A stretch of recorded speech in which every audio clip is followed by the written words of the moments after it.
You have every huge, Hollywood industry behind you. You're not actually a rebel. You're just falling in line with the mob and doing what they say. Like, we're actually the ones that are pushing back and fighting. And I think they finally realized that. So what does it say if you're considered edgy, that you like the country, you like sports, you get dressed up, you have a few drinks, you're normal, you like girls? I mean, it makes me think of the American Revolution.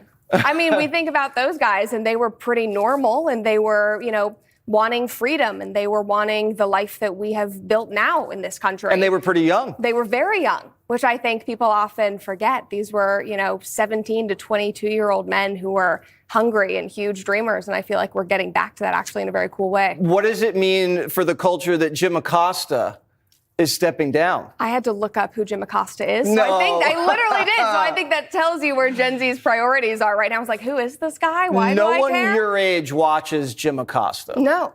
And if we do, it's because we see him on X and people are making fun of him. More people see Jim Acosta on this show than they see on CNN. Which is unfortunate. So where are we going now as a media? Are you now the tip of the spear? I think that we are moving more and more independent. I just left the Daily Wire. I'm starting my new show. I wanted to be independent. I watched the media landscape change over the last couple of years, but especially leading into this, election.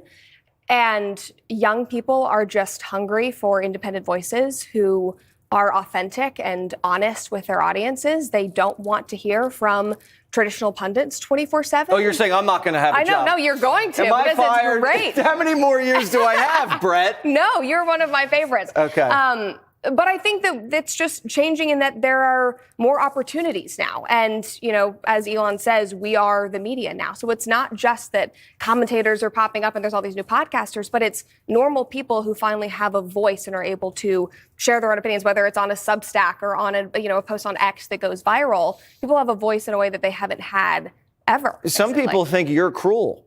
I know. They think you're mean, you're a mean girl, you're exclusive, you're not tolerant.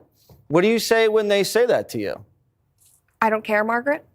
I really don't care.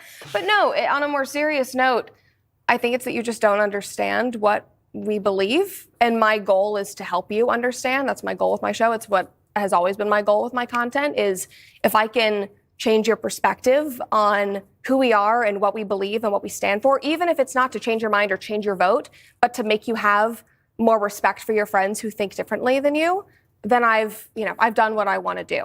And so I think that it's just trying to reach across the aisle with nuance and empathy. Because I think that things are changing. We saw that in 2024. And so I think there's a lot more progress to be made. It's like Fetterman. We can have a conversation. Exactly. There's a lot of room at the Cruel Kids table. I'm welcoming you. I'm happy to have you. All right, Brett, good to see you. Thank you so much. Yeah, thank you for having me. Her first time on Fox, how did she do? I was so nice. You were very nice. Thanks for having me.